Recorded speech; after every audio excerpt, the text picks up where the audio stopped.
रजोगुण के द्वारा सृष्टि का जन्म और तमोगुण के द्वारा इसका उद्धार, ये 3 कार्य करने के लिए मुझे 3 गुणों की आवश्यकता पड़ती है।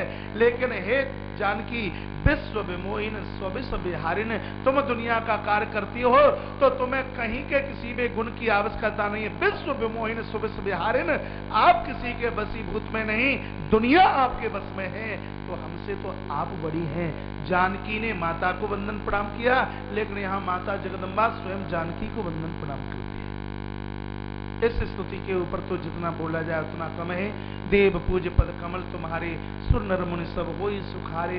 हे माँ, तुम्हारे दरबार में देव भी आए हों, उनकी मनोकामना पूरी हुई, नर भी आए हों, तुम्हारी उनकी मनोकामना तुमने पूरी की है। मारा तब माता जगदम्बा की प्रतिमा में से आवाज आने लगी, सुनिसिय सत्य असीस हमारी, पूज ही मनोकामना तुम्हारी। हमारा आशीर्वाद है, तुम्हारे मन की ये कामना पूरी हो। प्रतिमा हिलने लगी, और हिलने ही नहीं लगी, प्रतिमा बोलने लगी। कई जगह लिखा है, देवी देवताओं की पूजा की जाती तो प्रतिमा बोला करती थी, वृक्ष उत्तर दिया करते थे। जब सुखदेव मुनि बन के लिए गए तो पेड़ बोल उठे वेद व्यास के सामने।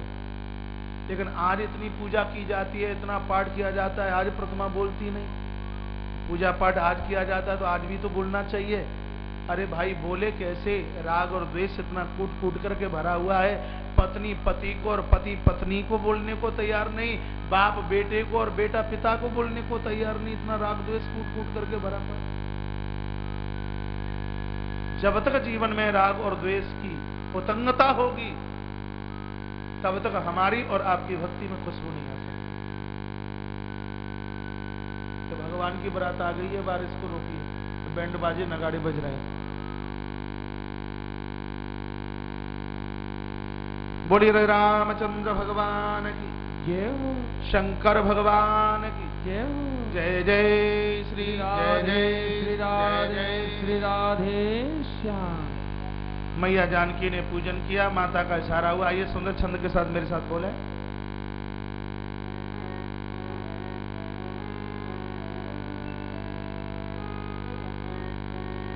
मनु जाहि राजे मिलहि सोवर, सहज सुंदर सावरो, मन जाहि राजो मिलहि सोवर, सहज सुंदर सावरो, करुणा निधान सुजानशील, स्नेह ध्यान करावरो, करुणा निधान सुजानशील, स्नेह ध्यान करावरो, की भांति घोर असीस सुनिसी, दाई दाई आया राति दयाली, ये भांति असीस सुनिसी, दाई दाई आया राति दयाली, तुलसी भवानी पूजी पुनि पुन, मुदित मन मंदिर चली, तुलसी भवानी पूजी पुनि पुन, मुदित मन मंदिर चली, तुलसी भवानी पूजी पुनि पुन, मुदित मन मंदिर चली, मनुनाय राजो मिलहि सोवर, सहज सुंदर सावरो, मनुजा राजो मिलहि सोवर, सहज सुंदर सावरो, स्नेह जान सावरो। यही भांति गौर असीस सुनिसिय सहित ही हर्षित हरि। षोडशोपचार से माता का पूजन किया। माता का वामांग फड़कने लगा, एक एक रोम फड़कने लगा। प्रतिमा से माला टूट करके नीचे आकर के गिरी, शुभ संकेत मिला। संकेत मिल रहा था कि चिंता न कीजिए, प्रभु राम तुम्हारा वर्ण करेंगे। मां जानकी जगदम्बा का पूजन करते हुए, गणपति का ध्यान करते हुए अपने राजभवन के लिए वापस चली गई। और इधर मेरे भगवान प्रभु राम और बांके लखनलाल दोनों के दोनों गुरुदेव के चरणों में पहुंचे, गुरुजी के चरणों में पुष्प रखे। गुरुजी ने पहले पूजा की और उसके बाद में दोनों शिष्यों को आशीर्वाद दिया। पहले पूजा और बाद में आशीर्वाद। इसका मतलब क्या है? कोई व्यक्ति प्रणाम करे अभी आके और उसको आशीर्वाद दिया जाए 2 घंटे बाद, तो एक अचंभा सा लगता है।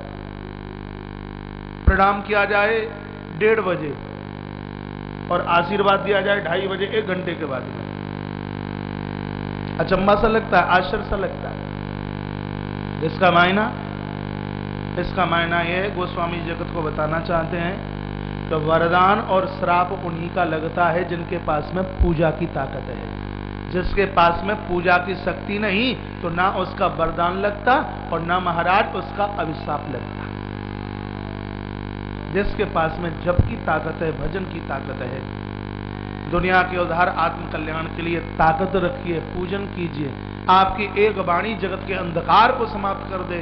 पहले तो महाराज भजन किया गया, पूजन किया गया, और उसके बाद में बड़ा सुंदर सा आशीर्वाद क्या दिया है? आशीर्वाद कि सुफल मनोरथ होगे तुम्हारे, सुफल मनोरथ होगे तुम्हारे। राम लखन दोनि भागे सुखारे, राम लखन दोनि भाए सुखारे। सुफल मनोरथ होगी तुम्हारे, सुफल मनोरथ होगी तुम्हारे। राम लखन दोनि भाए सुखारे, राम लखन दोनि भाए सुखारे। सुफल मनोरथ होगे तुम्हारे, सुफल मनोरथ होगे तुम्हारे।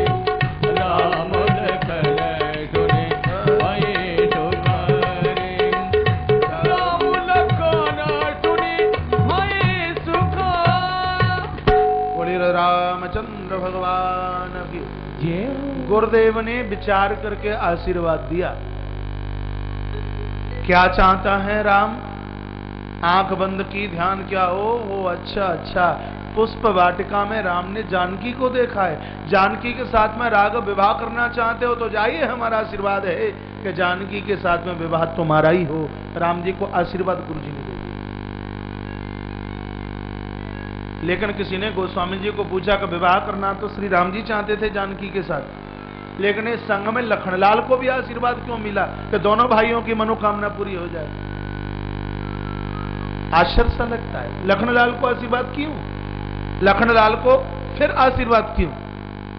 गोस्वामी जी ने जवाब दिया, देखो भाई तुम्हें नहीं पता, मैं बता देता हूं। उस पुष्प वाटिका में माता जानकी के साथ में और भी कुछ सखियां थी, भगनियां थी। उनके साथ में उर्मिला भी थी। राम जी ने जानकी को देखा, जानकी ने राघव को देखा, लखनलाल ने उर्मिला को देखा, तो उर्मिला ने लखनलाल को देखा, और इन चारों को गुरुदेव विश्वामित्र ने अपनी समाधि में देखा। इसलिए कह दिया कि सुफल मनोरथ हो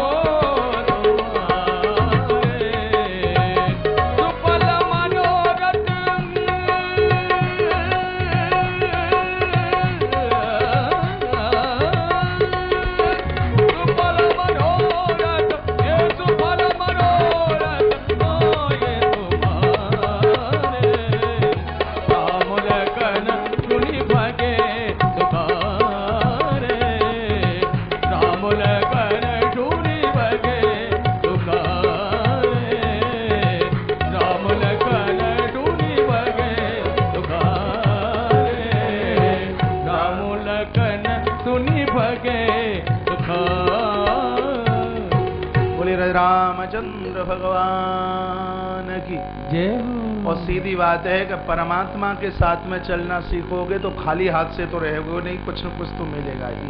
आशीर्वाद दोनों को मिला है। तत्पश्चात महाराज वो सुंदर सा समय चल के आया जिन क्षणों में भगवान ने अपने हाथों से उस धनुष का भंजन किया। वो पावन क्षण चल करके आ रहे हैं। सदानंद तब जनक बुलाए, सदानंद जी महाराज को बुलाया गया। सदानंद जी महाराज अहिल्या के भाई हैं, यानी हनुमंत लाल जी के सगे मामा हैं सदानंद जी महाराज, और ये मिथिला में प्रोताई करते हैं। महाराज जनक के यहां इनकी पूरी प्रोताई है। कौन से मुनि पही तुरंत पठाए, का श्री विश्वामित्र जी महाराज को आदर सहित लेकर के आइए। जनक विनय तिन आई सुनाई, हर्ष बोल लिए दोहू भाई। अपने हाथ जोड़कर विनय के साथ कहा कि महाराज श्री जनक जी ने इन दोनों कुंवरों के साथ में आपको बुलाया है। बड़ी मीठी वाणी के साथ में बात कही है। तो अपने दोनों शिष्यों को साथ में लेते हुए और ज्यों ही श्री मिथिला में प्रवेश किया है तो सब ताक ताक करके प्रभु को टकटकी लगा करके देखते रहे। जिनकी रही भावना जैसी प्रभु मूर्ति देखी तिन तैसी।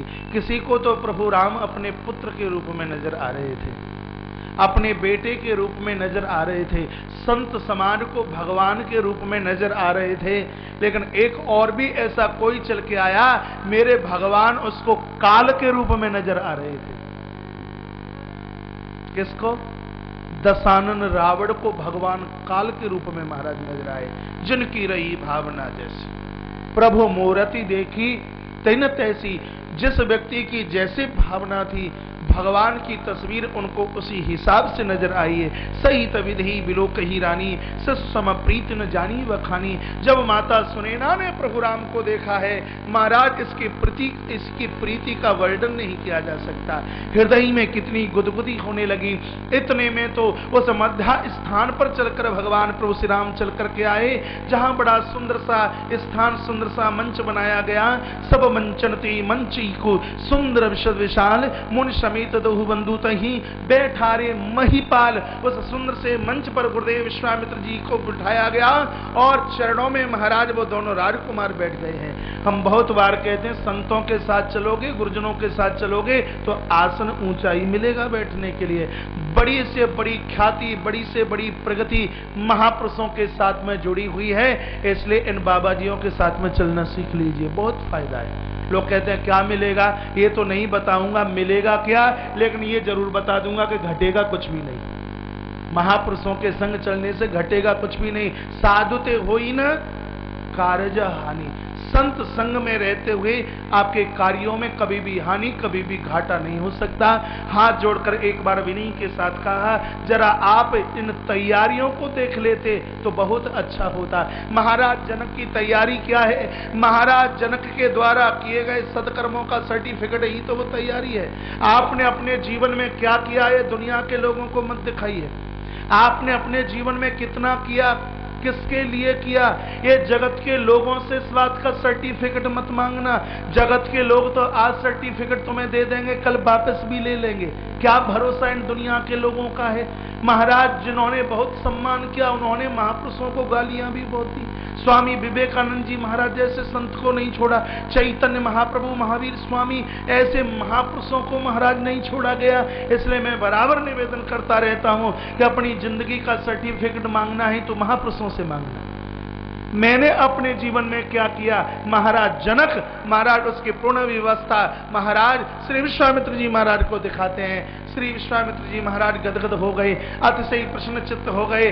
पूरे स्वयंवर को झांक करके देखा, एक एक जगह को देखा, एक एक परकोटे को देखा, एक एक राजे को देखा, एक एक महाराजे को देखा, एक एक ऋषि को देखा, एक एक महर्षि को देखा। आंख बंद की तो आकाश के समूचे महाराज देवी देवताओं को भी श्री विश्वामित्र जी महाराज ने अपनी आंखों से निहारा।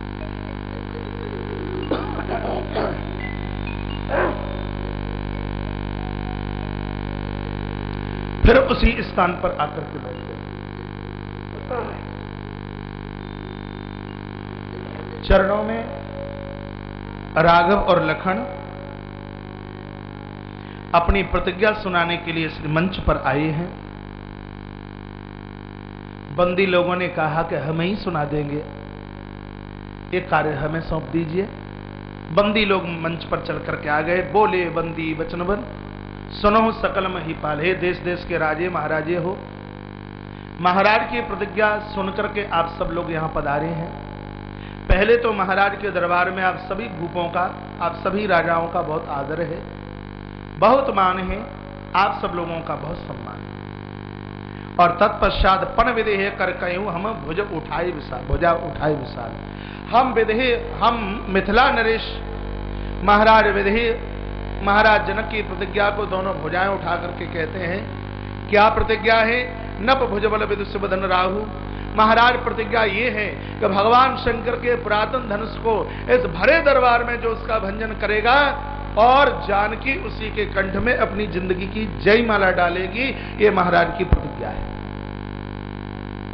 सबने सुनी महाराज प्रतिज्ञा, सबको बड़ी खुशी हुई है, बड़ी प्रसन्नता हुई है कि धनुष को तोड़ना तो हमारे दाएं बाएं हाथ का खेल है, और धनुष को हमने तोड़ दिया तो जानकी अपनी जिंदगी की माला हमारे कंठ में डाल देगी। बंदी लोग अपने स्वस्थान पर जाकर के बैठ गए, और इधर जो राजे बैठे हुए थे वो खड़े होकर के उस धनुष के पास तक पहुंचे। गोस्वामी जी लिखते हैं कि तमक धरई तनु मूढ़न पर उठाई न चले ही ल जाए। एक नहीं अनेक राजा धनुष को उठाने की तो बात अलग रही, इस धनुष को टस से मश नहीं कर पाए, लज्जित होकर के वापस चले आए। किसी से धनुष टस से मश नहीं हुआ। और जब धनुष उठता नहीं तो भगवान गणेश जी को प्रार्थना करते हैं। ये राजा कहते हैं कि हे गजानंद भगवान, ये धनुष हमसे नहीं उठा, हमसे नहीं टूटा, कोई दिक्कत की बात नहीं है, लेकिन बगल वाले से तो नहीं टूटना चाहिए। कथा हमारी और आपकी है। बड़े बड़े सेठ लोग बैठे हुए हैं, दुकानदार फैक्ट्री वाले लोग बैठे हुए हैं।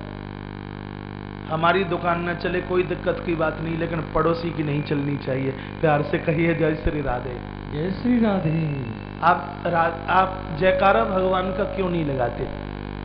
जो तुतले होते हैं उनको बोलने में शर्म लगती है, जो गूंगे होते हैं उनको बोलने में शर्म लगती है।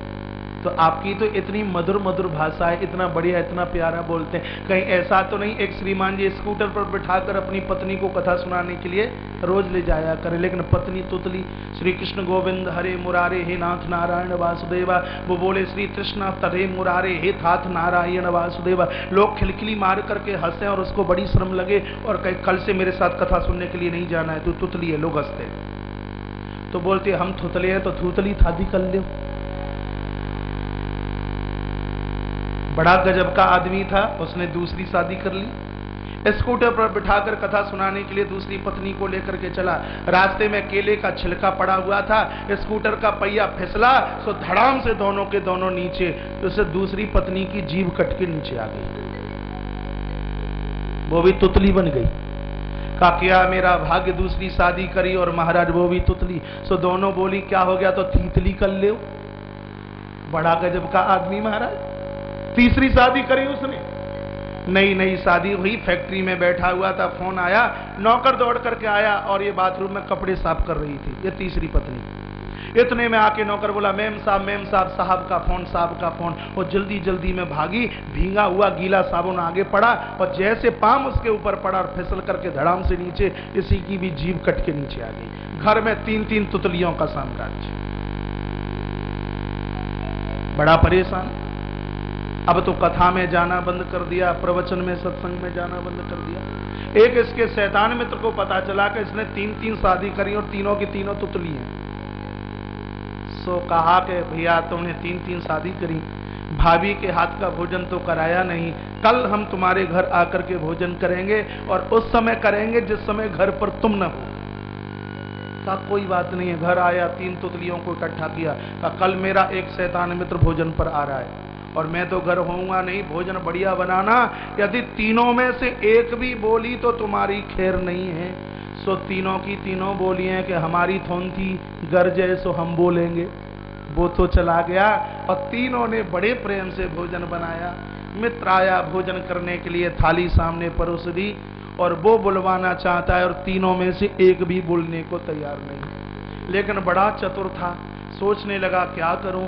बड़ी बड़ी चीजें बनाई, खीर बनाई, रसगुल्ले, गुलाब जामुन का कहना क्या था, सब कुछ बनाया गया, बाकी करेला भी परोसा गया। अब बुलवाना चाहता है, ये बोलती नहीं, तो वो कहता है कि चीजें सब बहुत बढ़िया बनी हैं, लेकिन करेले तो ज्यादा ही कड़ुए रह गए।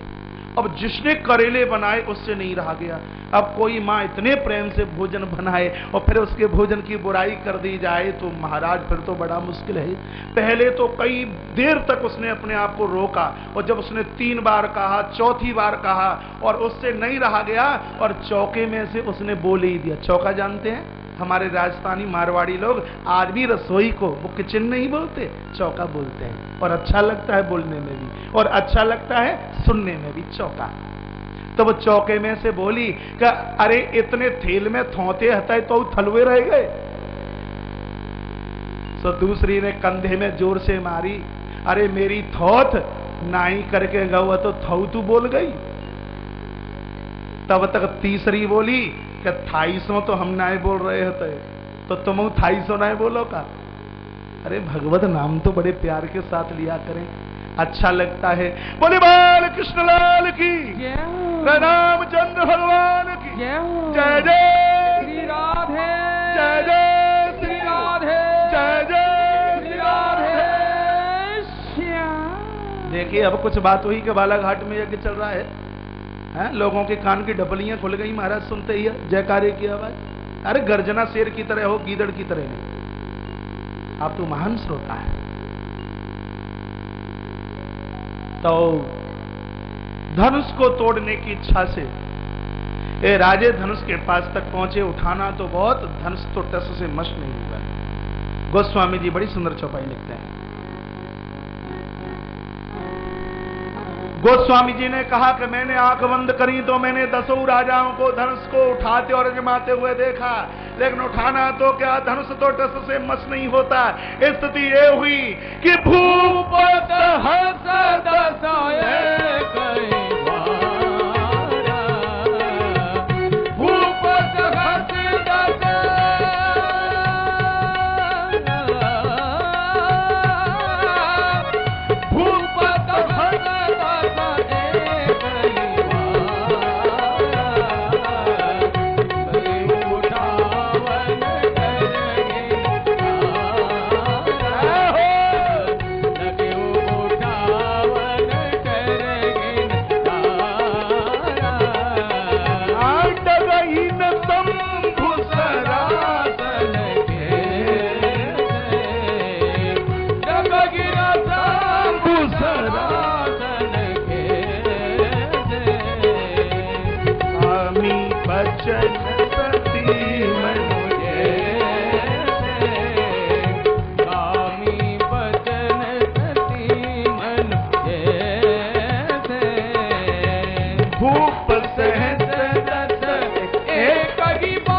लिखा कि 10,000 राजे एक साथ उस धनुष से लगे। तोड़ना तो क्या कि धनुष किसी के हाथों टस से मस नहीं होता। कारण ये था कि धरती ने इस धनुष को जकड़ करके रख लिया। कारण ये था कि नारायण ने इस धनुष को जकड़ करके रख लिया। कारण ये था भगवान शेष ने इस धनुष को पकड़ करके रख लिया। 10 दिक्पालों ने, इस चौपाई में अर्थ इसका निकलता है भूप। भूमाने पृथ्वी, पामाने पति, पृथ्वी का पति नारायण, इन्होंने जकड़ करके धनुष को खींचा अपनी तरफ। सहस्र भगवान शेष, 10 दिग्पाल, इन सब ने एक ही बार में धनुष को कस के पकड़ लिया। तो धनुष किसी से टस से मस नहीं होता। अब कहा जाए कि धनुष कितना बड़ा था, सो 10,000 राजाओं के एक साथ हाथ लग गए। संतों से सुना है कि ये धनुष को जितना हाथ लगाया गया उतना ये अपने आप में बढ़ता गया, अपने आप में बढ़ता गया। राजा लोग ऐसे धनुष को नहीं उठा पाए जैसे कामी व्यक्ति के शब्दों का असर किसी पातिव्रत सती नारी के ऊपर उसका किसी भी प्रकार का कोई असर नहीं होता। ये स्थिति 14 दिन हो गए धनुष को अजमाते अजमाते, 14 दिन हो गए, लेकिन किसी से धनुष टस से मस नहीं होता। राजा लज्जावश अपने अपने स्थान पर जाकर के बैठ गए हैं। महाराज जनक ने देखा कि आज 14वां दिन चल रहा है और इतने बड़े बड़े वीर और राजे अपने अपने स्थान से चल करके आए और भगवान शंकर का ये पुराना सा जीर्ण सा और विदीर्ण सा ये धनुष किसी से उठा नहीं। मुझे तो ऐसा लगता है कि मेरी बेटी शक्ति, तो इसके लिए कोई शक्तिवान इस दरबार में चल करके नहीं आया। और मुझे वो भी समय याद है जिस समय मेरे आंगन को बिटिया जानकी लीप रही थी और उस समय इस धनुष को उठाकर मेरी बेटी ने उठाकर अलग रख दिया और यहाँ इन राजाओं से धनुष टस से मस नहीं होता। मुझे यह लगता है कि पृथ्वी वीरों से भीन हो गई है। और मन ही मन कहा दीप दीप के भूपति नाना, आए सुने हम जो पन उठाना। दीप दीप के राजे महाराज चल करके आए मेरी प्रतिज्ञा को सुनकर, और मुझे ऐसा लगता है कि धरती तो ये वीरों से बीन हो गई। अपने बंदी जनों से कहा कि इन राजे महाराजाओं को जाकर के बोल दीजिए कि स्थान छोड़ करके अपने अपने घर के लिए चले जाए। वही बंदी लोग महाराज चल करके आए, उन्होंने कहा उन राजाओं से, अरे अब आप लोग काय के लिए बैठे हो, अपने अपने घर के लिए चले जाइए। इतने पर भी राजाओं ने स्थान छोड़ा नहीं, एक दूसरे की तरफ देख रहे थे। एक ने दूसरे से कहा इतना बड़ा अपमान हो रहा है फिर भी तू स्थान नहीं छोड़ना चाहता, चलते हैं, अब यहाँ बैठने की जरूरत नहीं, अभी तो मुंह से ही कहा जा रहा है, बाद में लाठियों से भगाया जाएगा। तब दूसरे ने जवाब दिया, देखो भाई धनुष तो किसी से टूटा नहीं और शायद किसी से टूटेगा भी नहीं, क्योंकि हमसे तो वीर यहाँ कोई और दूसरा हो ही नहीं सकता। जब हमसे नहीं टूटा तो दूसरे से कैसे टूट जाएगा। और महाराज भी अपनी बेटी को कुंवारी रखेंगे नहीं और कह देंगे बेटी अब तू हाथ में माला ले ले, जयमाला, जो तुझे बढ़िया लगे इस दरबार में उसके कंठ में जयमाला डाल दे, शायद जयमाला में ही हमारा नंबर लग जाए।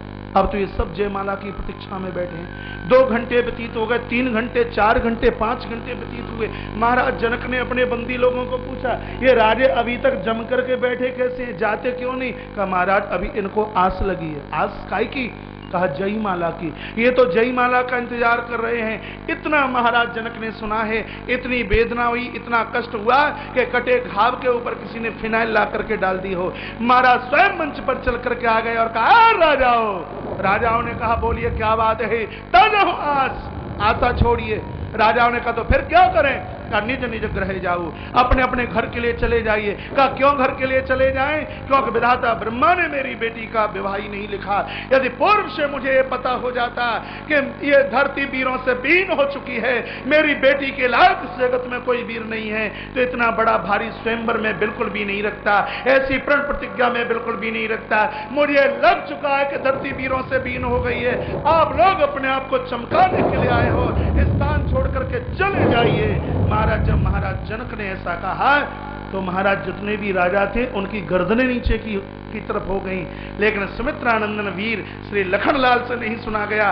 खुदक करके उछल करके प्रभुराम के सामने चल करके आए, जिनकी भ्रुकुटी चढ़ी हुई है, जिनकी भौएं चढ़ करके प्रतीत कर रही हैं कि आज जगत में प्रलय हो जाएगी, कोई जीवित नहीं बचेगा।